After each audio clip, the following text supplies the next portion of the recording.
अपने अपने नाम दिए, वो कौन सा नाम है जिससे आपकी जीवात्मा का कल्याण होगा? तो सबसे पहले संत आए थे कबीरदास। कबीरदास का लालन पोषण नीरू नीमा नामक जुलाहे ने किया, जिनको कबीरदास एक लहरदारा तालाब के पास मिले थे। जब कबीरदास बड़े हुए, अपनी तपस्या से जब उन्होंने परमात्मा को पाया, तो परमात्मा को साहब नाम से पुकारा। अर्थात उस समय कबीरदास जी ने साहब नाम जगाया और उस समय के लोगों से कहा कि आप साहब नाम को लीजिए, इसी नाम से आपकी जीवात्मा का कल्याण होगा।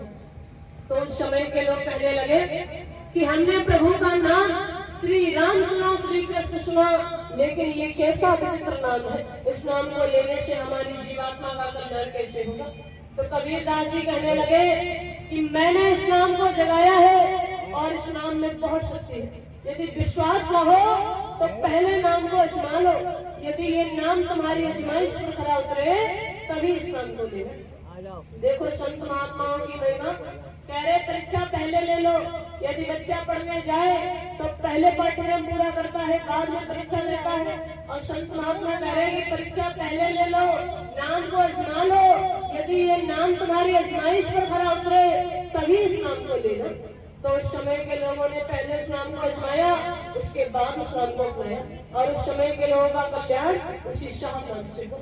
उसके बाद समय समय पर अनेकों संत आए, अपने अपने नाम दिए। मीराबाई के गुरु रैदास जी ने मीराबाई को गिरधर गोपाल का नाम दिया। जब मीराबाई को अपने गुरु से गिरधर गोपाल का नाम मिला, तो मीराबाई गिरधर गोपाल की खोज में इस प्रकार लग गई कि वह महलों की रहने वाली रानी थी। उन्होंने राजपाट त्याग दिया, सब कुछ छोड़कर अपने गुरु की बात मानकर जंगलों में भटक गए। तो उस समय के लोग कहने लगे कि ये महलों की रहने वाली रानी, जिसको तो सभी सुख थे और सब कुछ छोड़कर अपने गुरु की बात मानकर ये जंगलों में भटक रही, ये पागल हो गई है। उस समय के लोग मीराबाई को पागल बताने लगे। लोगों ने बहुत निंदा की, बहुत अपमान किया, लेकिन मीराबाई ने सब कुछ नजरअंदाज किया और अपने गुरु की बात मानकर केवल गिरधर गोपाल की खोज करते रहे कि निंदा से ना डरो, निंदा जल की धार, और डरती अगर मीरा तो कैसे होती पार।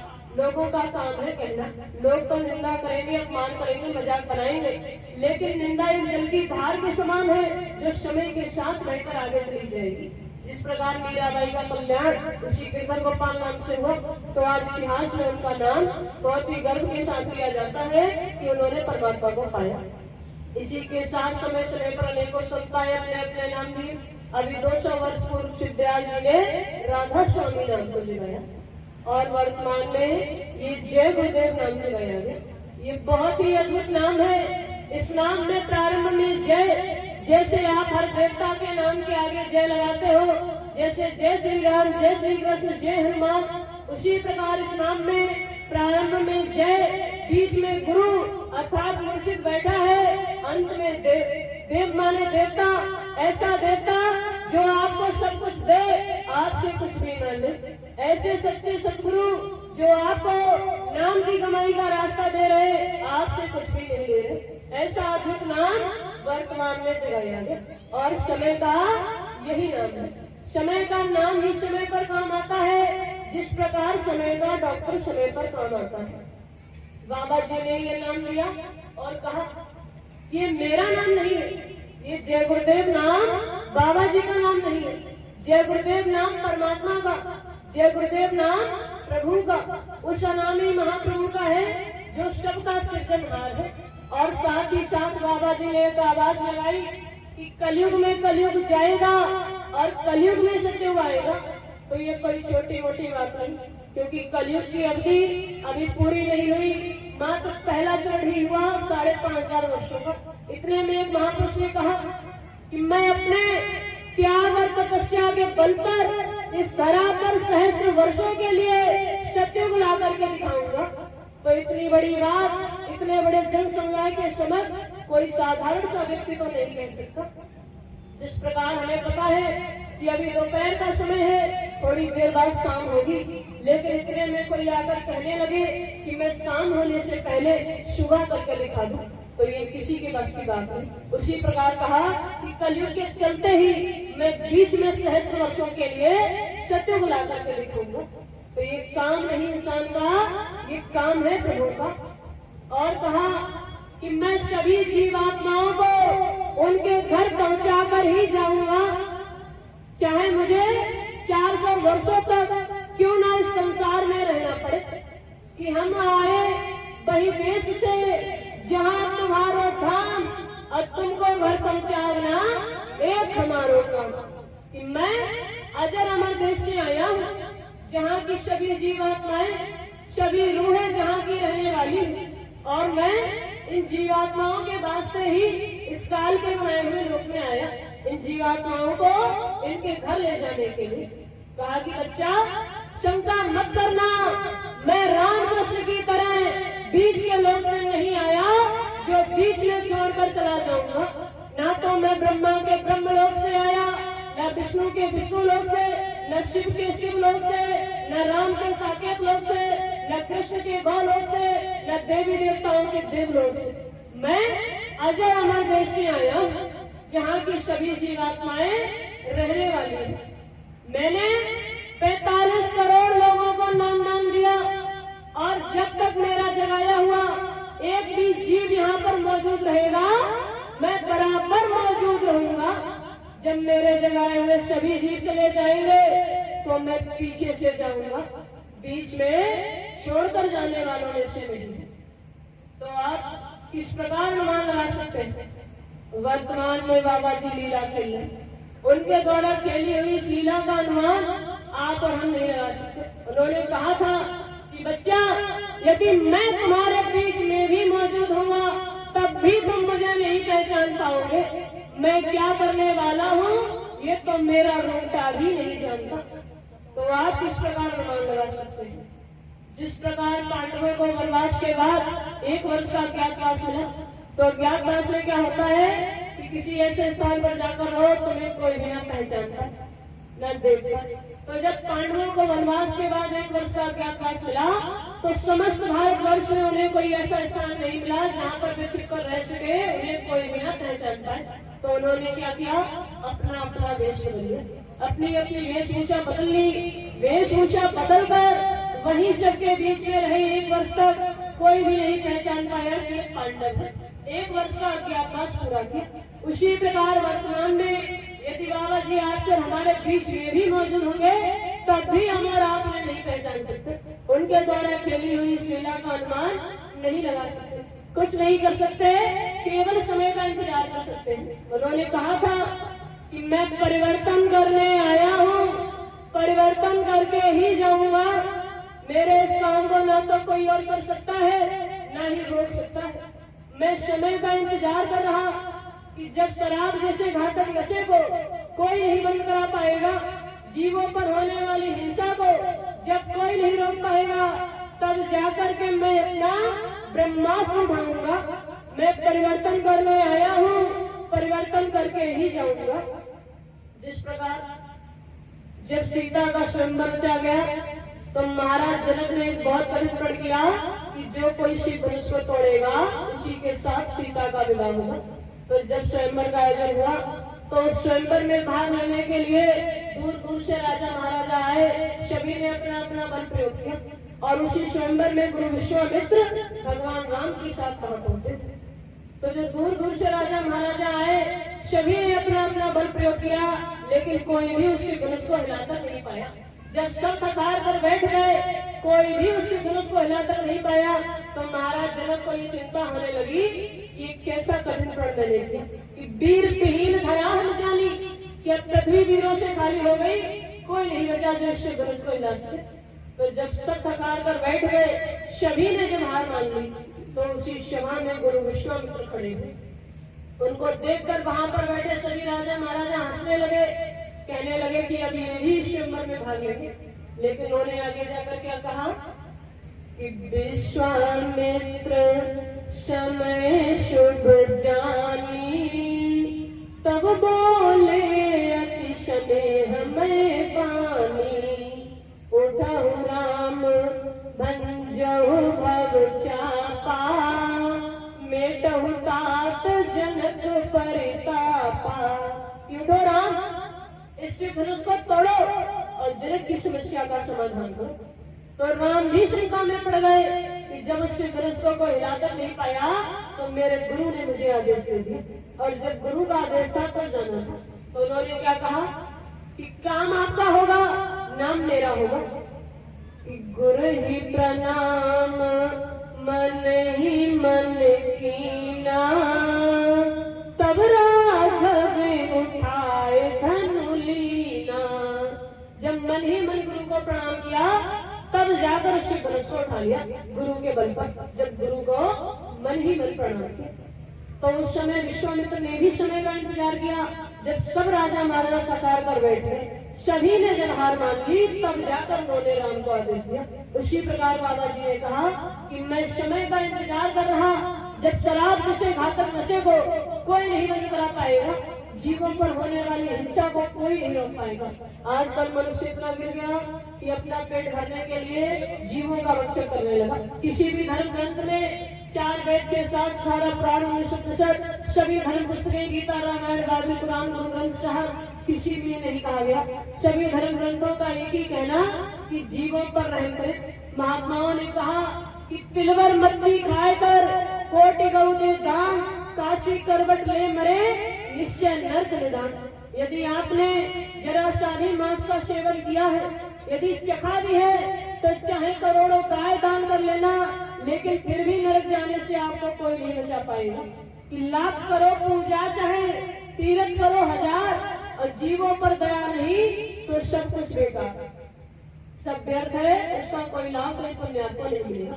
तो बाबा जी ने कहा कि जब जीवों पर होने वाली हिंसा को कोई नहीं रोक पाएगा, शराब जैसे घातक नशे को जब कोई नहीं बंद करा पाएगा, तब जाकर के मैं अपना ब्रह्मास्त्र उठाऊंगा। मैं परिवर्तन करने आया हूँ, परिवर्तन करके ही जाऊंगा। तो बाबा जी के द्वारा कही हुई एक भी बात दर्शक होने वाली नहीं है।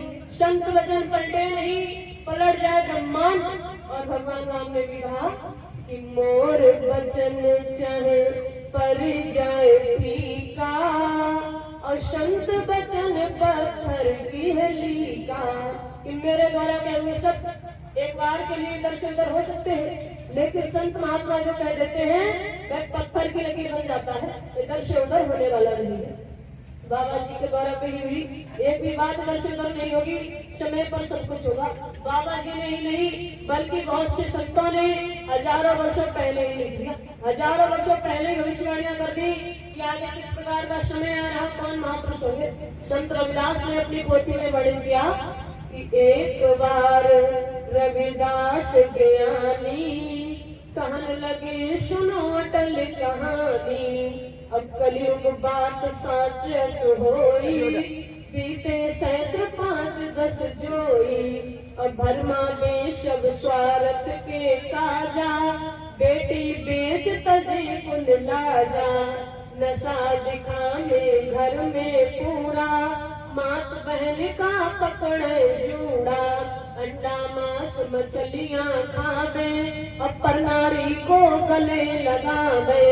नारी भी अति आतंक मची है, अपने पति को मार भगई है, पर प्यारे को गले लगई है। कर्म देख पृथ्वी फट गई है, अंबर भी दरारे खई है। अति भीषण क्रांति की ज्वाला, सामने कूद पड़े मतवाला। और जब देश आजाद हो गई है, वो शक्ति जाकर छिप गई है। और भरे देश साधु का न्यारा, गुरु नाम का करे प्रचारा। बल का वो वस्त्र पहने है, साधन भजन सबसे करवई है। ऐसा मंदिर एक बनई है, जो इस भूमंडल पर कहीं नहीं बने है।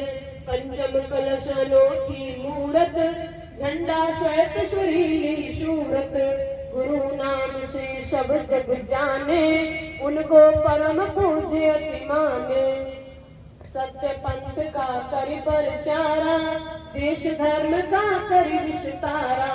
करे संगठन बने ब्रह्मचारी, उन समान नहीं कोई उपकारी। अस कई मौन भय रविदासा, विनय पूर्ण मुनि प्रेम प्रकाशा। हजारों वर्षों पहले ही संत रविदास ने लिख दिया कि आगे किस प्रकार का कलयुग आ रहा। तो जैसा वो हजारों वर्षों पहले लिख कर गए कि कलयुग बात सांस सोई, बीते सहस्त्र पाठ बस जोई, भर आगे सब स्वागत के काजा, बेटी बेच बजे कुल लाजा, नशा दिमाग में घर में पूरा, मात इनका पकड़े जुड़ा, अंडा मांस मछलियां खाते।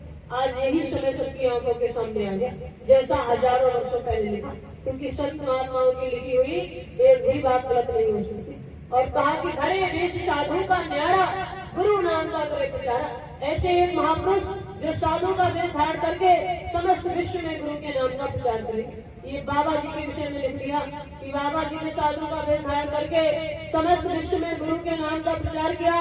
मथुरा में एक ऐसा मंदिर बनवाया जो इस भूमंडल पर कहीं पंचम कलश की मूर्त, झंडा सहस्त्र सूरत, जिनका झंडा सफेद रंग का, समस्त विश्व जिन्हें गुरु के नाम से जानता है।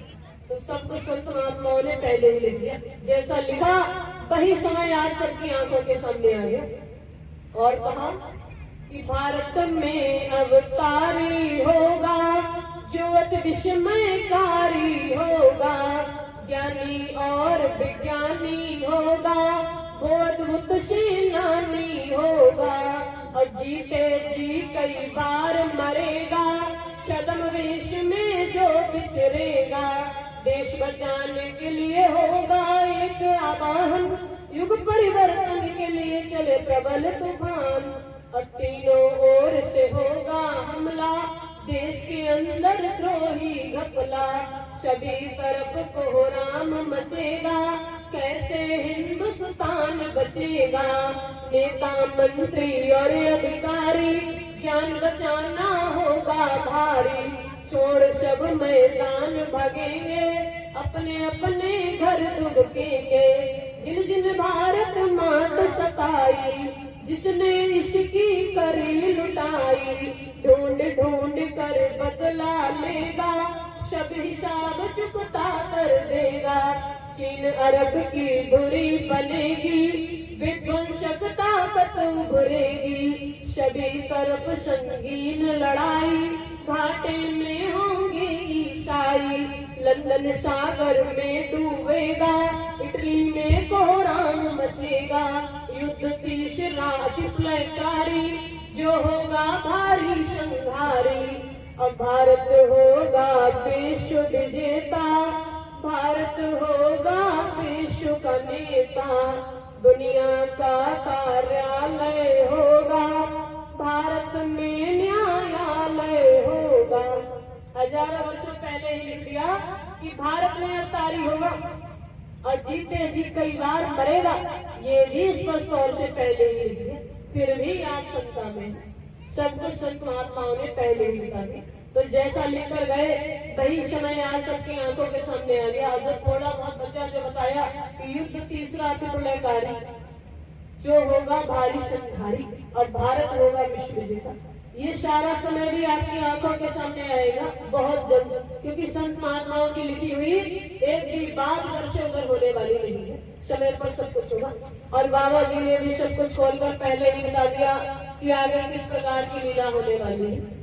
कि बाबा जय गुरुदेव की है जो वाणी, एक दिन सत्य होकर रहेगी, वक्त से है सभी काम होता, इसको महसूस दुनिया करेगी।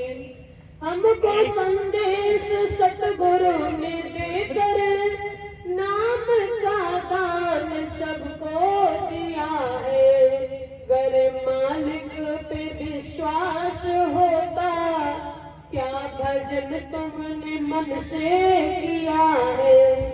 संत सतगुरु की बाणी भुला कर अपने मन में है संशय बनाया, भक्त प्रहलाद का नाम लेकर ये दुनिया तुम्हें क्या कहेगी। बाबा जय गुरुदेव की है जो वाणी, एक दिन सत्य होकर रहेगी, वक्त से है सभी काम होता, इसको महसूस दुनिया करेगी। अग्नि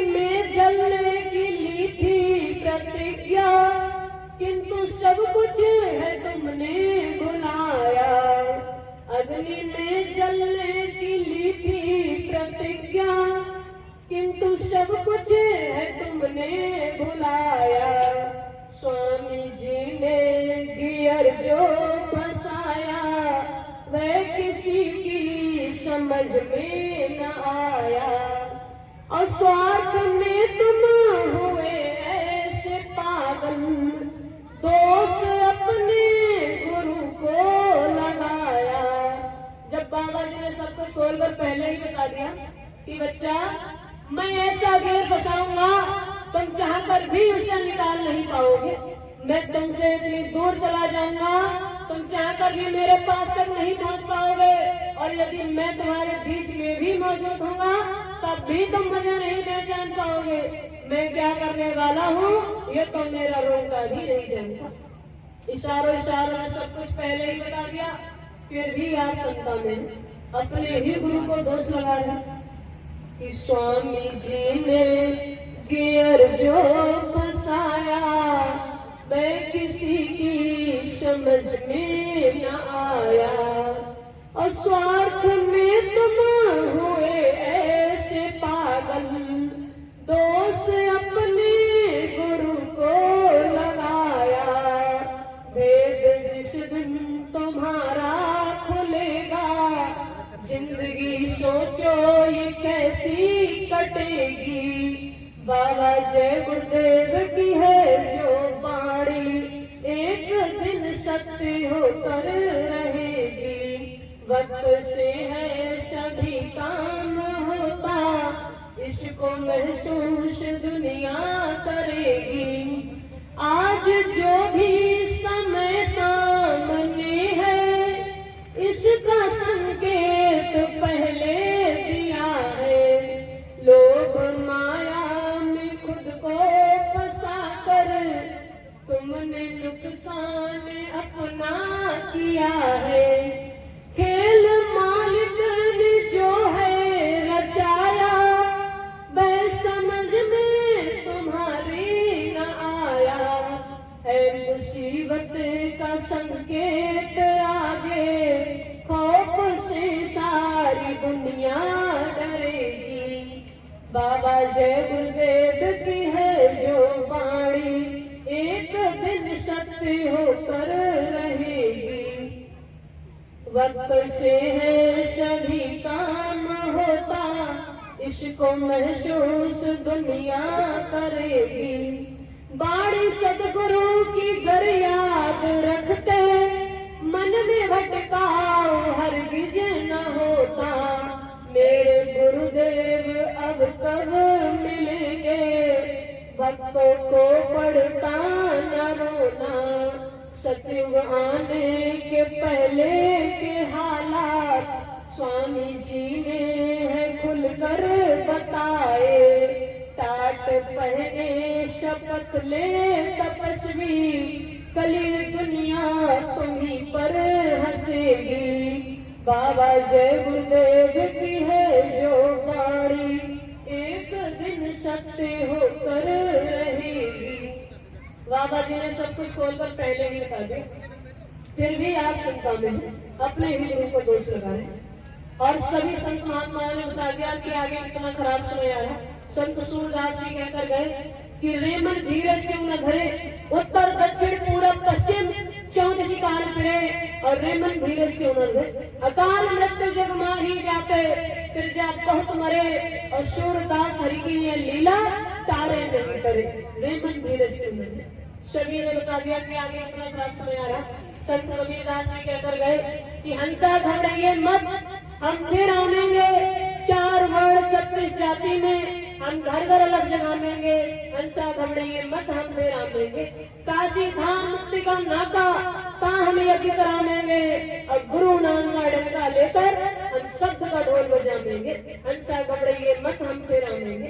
कबीरदास ने भी कहा कि ऐसी बात ना हो, मैं फिर से आऊंगा और दुगनी पावर के साथ। और काशी धाम मुक्ति का नाका कहाँ हम यज्ञ करावेंगे। बाबा जी ने सत्य बुलाने के लिए 3 यज्ञ किए थे, जिनमें से पहला यज्ञ अयोध्या में सरयू नदी के तट पर किया, जहाँ इतनी बड़ी लीला की कि उस सरयू नदी में इतना पानी था कि 20 मिनट का बांस भी नदी में डूब जाता था।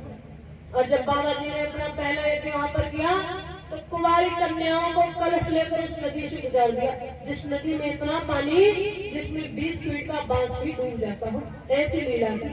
और उन्होंने अपना दूसरा सत्यवाग्र सागर महायज्ञ अहमदाबाद में साबरमती आश्रम के पास में, जहाँ देश की समृद्धि और खुशहाली की विषय में। और उन्होंने अपना तीसरा सत्यवाग्र सागर महायज्ञ वाराणसी काशी में, जो विश्वनाथ बम भोले की नगरी कहा जाता है। और जैसा कबीरदास कहकर गए कि काशी खान मुक्ति का नाका, कहाँ हम यज्ञ करामेंगे, हंसा घबराइए मत हम फिर आमेंगे। तो बाबा जी ने अपना तीसरा यज्ञ वाराणसी काशी में किया था। तो ये 3 यज्ञ करके गए। उसके बाद समय को रोक दिया, समय को रोक दिया और बीच में ये लीला खेल दी, जिससे कि ज्यादा से ज्यादा लोगों को बचाया जा सके, लोग समझ जाएं तो आगे आने वाले कठिन समय से बच पाए।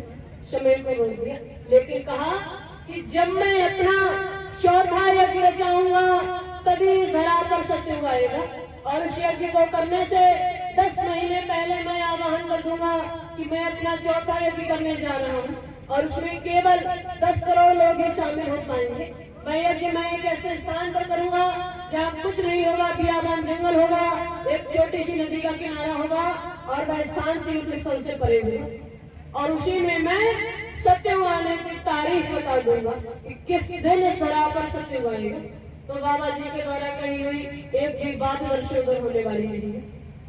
समय पर सब कुछ होगा, आप बस समय का इंतजार करें। जरा धीर धरो दुनिया बालों, कुछ गजब सा होने वाला है। जिसे अस्त समझ बैठे हो तुम, वो सूर्य चमकने वाला है। कि थोड़ा धैर्य रखो, जिस सूरज को तुम मस्त समझ रहे हो वही एक दिन चमकेगा, और उसकी चमक से ये सारा संसार प्रकाशित हो जाएगा कि बाबा जी है तन से जीवित, ये सौभाग्य हमारा है। और तुम समझे तुम छोड़ दिए, ये दुर्भाग्य तुम्हारा है। कहीं नहीं गए, आप तो हमारे बीच में ही मौजूद है। एकमात्र ऐसे महापुरुष हुए जिन्होंने हम जीवात्माओं को हमारे अस्तित्व के विषय में बताया, जो इससे पहले कभी किसी ने नहीं बताया। इतनी शक्तियां आई। जब बाबा जी ने इस जीवात्मा को इसके बारे में बताया तो ये जीवात्मा भी पूछ रही कि वो महापुरुष जो मुझे मेरे विषय में बता रहे वो कौन है, कहां से है। तो ये जीवात्मा किस प्रकार पूछती है कि अब सूरत पूछे स्वामी से, वेद कहो तुम अपना मुँह से। अब सूरत अर्थात जीवात्मा, इसी को महात्मा ने सूरत कहा, इसी को महात्मा ने राम कहा कि एक राम दशरथ का बेटा, एक राम घटघट में लेटा, एक राम का सकल पसारा और एक राम ने सबसे न्यारा। अर्थात एक तो वो राम है अयोध्यावासी सीतापति जिन्होंने रावण मारा था, और एक राम घटघट में लेटा अर्थात जीवात्मा, इसे भी महात्माओं ने राम कहा जो घटघट में मौजूद है। और एक राम का सकल पसारा अर्थात काल भगवान, उन्हें भी महात्माओं ने राम की संज्ञा दी जिनका ये सारा पसारा है। और एक राम है सबसे न्यारा, अर्थात उस परम पिता परमात्मा को भी राम कहा गया जो सबसे अलग है। तो ये जीवात्मा पूछ रही कि हे स्वामी, मुझे अपना सारा वेद सारा रहस्य विधि विधान से बता दीजिए कि वास तुम्हारा कौन लोक में, यहाँ आए तुम कौन मौज में। ये स्वामी आप कहाँ के रहने वाले और यहाँ आप किस कार्य से, किस उद्देश्य से आप इस काल के बनाए हुए लोक में आए हैं। कि देश तुम्हारा कितनी दूर, खोजे सूरत नकाबे हूँ। कि स्वामी आपका देश यहाँ से कितनी दूर है, मैं चाह कर भी कितने भी व्रत कर लूँ, कितने भी यज्ञ कर लूँ, लेकिन मैं चाह कर भी आपके विषय में कुछ पता नहीं कर सकती। आप भी बताइए कि आप कौन है, कहाँ से आए। आगे कहती है कि मैं बिछुड़ी तुमसे कहूँ कैसे, देश पर आई जैसे। कि स्वामी मैं आपसे किस प्रकार बिछड़ गई और आकर के इस पर आए देश में रहने लगी। कि मन तन संग पड़ी मैं कैसे, और दुख पाए बहुत तक मैं जब से। कि क्यों मैं मन और तन के साथ बांध दी, अर्थात एक शरीर दे दिया गया, एक मन के साथ मुझे बांध दिया गया। तो ये सब क्यों हुआ कि मेरा हाल दिन कर गाओ,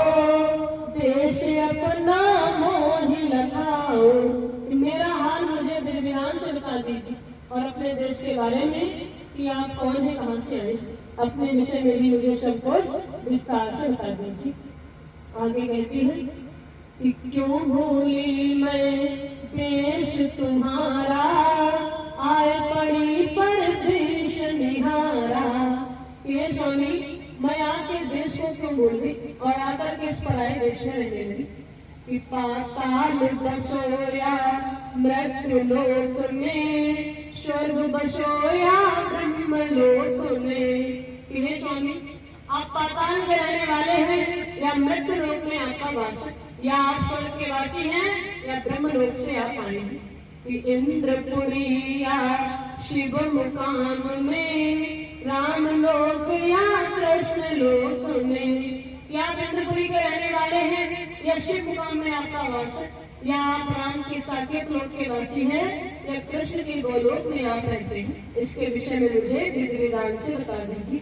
और या तुम व्यापक सभी लोक में, चार खान चर अचर कोक में। या आप सभी लोगों में व्यापक, चार खानों से जो 84 लाख दुनिया बनाई गई, क्या उनमें भी आपका अंश, क्या नरकों में भी आपका अंश, क्या आप हर जगह मौजूद हैं, इसके विषय में मुझे विधि विधान से बता दीजिए।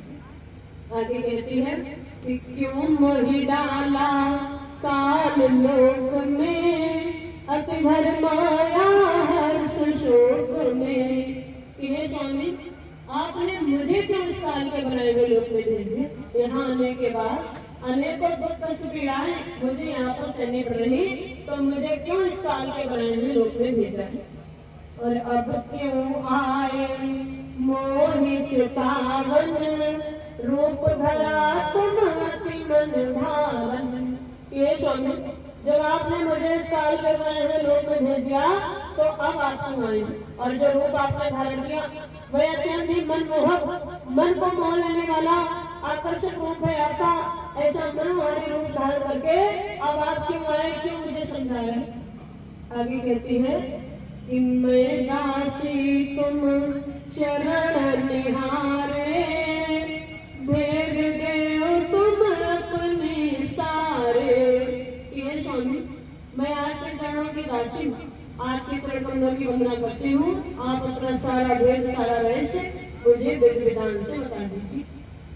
तो जब इस प्रकार जीवात्मा पूछती है, तो स्वामी जी जीवात्मा द्वारा पूछे गए इन प्रश्नों का उत्तर देते हैं। तब हंस शब्द स्वामी बोले, सुनो सूरत तुम मैं कहूँ खोले। तब हंसकर मुस्कुराकर स्वामी जी कहते हैं कि सुनो जीवात्मा, मैं तुम्हें सब कुछ खोलकर बताता हूँ। जो तू पूछे भेद हमारा, कहूँ सभी अब कर विस्तारा। जो तुम मुझसे मेरा रहस्य जानना चाहती तो मैं तुम्हें सब कुछ विस्तार से बताता हूँ।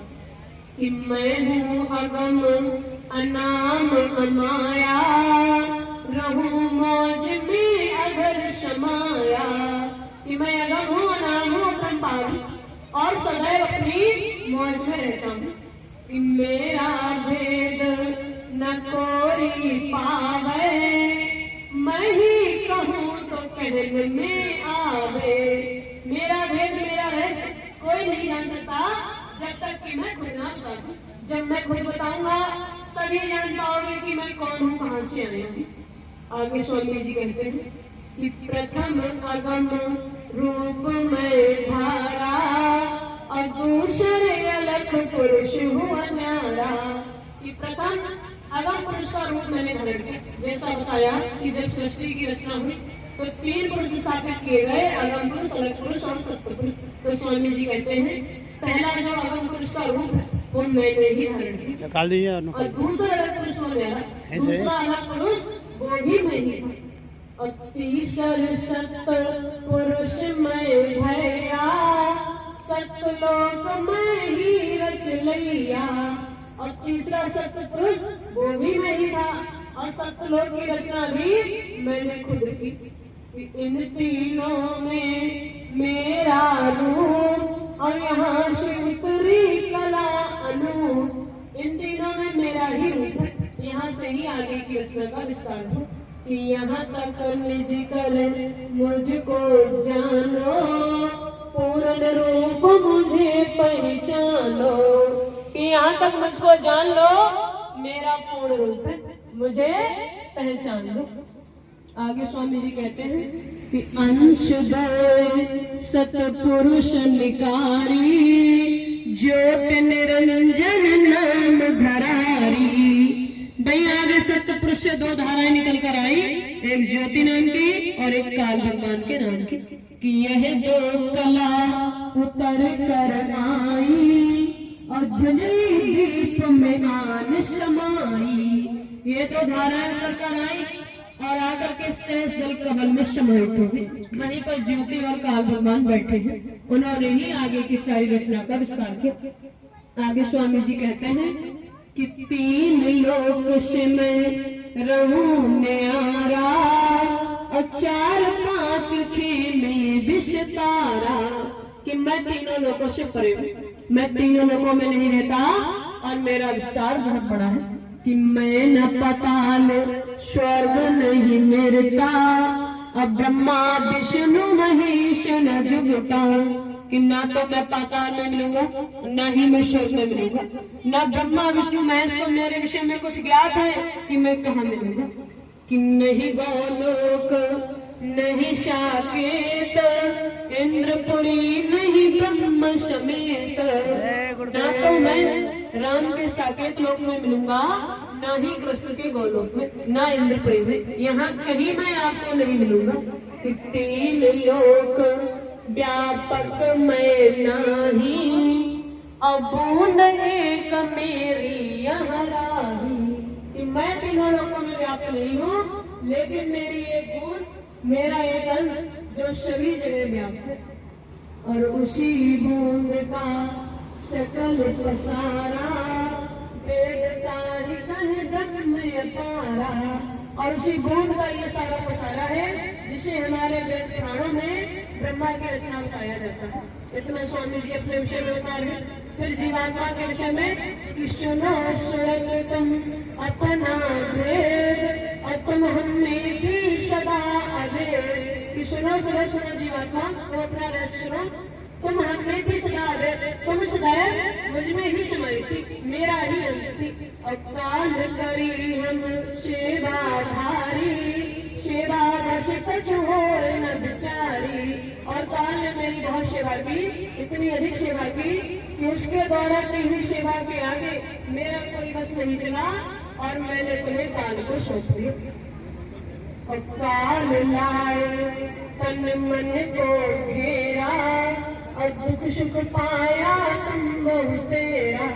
और काल तुम्हें यहाँ लेकर के आया, लाने के बाद एक शरीर दे दिया, एक मन के साथ में बांध दिया। यहाँ आने के बाद अनेकों दुख कष्ट पीड़ाएं तुम्हें यहाँ पर सही थी। और दुख में देखा तुमको जब ही, दया उठी हम आए कभी। ये जीवात्मा, जब मैंने तुम्हें अपने दुख में कष्ट और पीड़ाओं सहते हुए देखा कि तुम इस काल के बनाए हुए लोक में आकर अपने अस्तित्व को भूल गई, बार बार यहाँ पर नरकों 84 में डाली जाए। तो जब मैंने तुम्हें अपने दुख कष्ट और पीड़ाओं को सहते हुए देखा, तो मेरे हृदय में दया उठी, तब जाकर के मैं आया हूँ।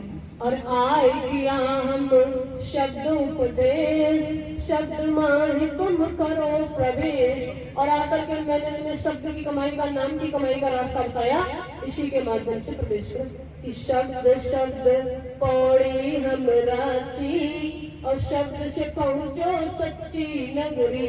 कि शब्द शब्द जोड़कर मैंने सीढ़ियां बनाई हैं, इन्हीं सीढ़ियों को पकड़ लो, इन्हीं के माध्यम से सच्ची नगरी अर्थात अपने देश जाने का रास्ता मिलेगा।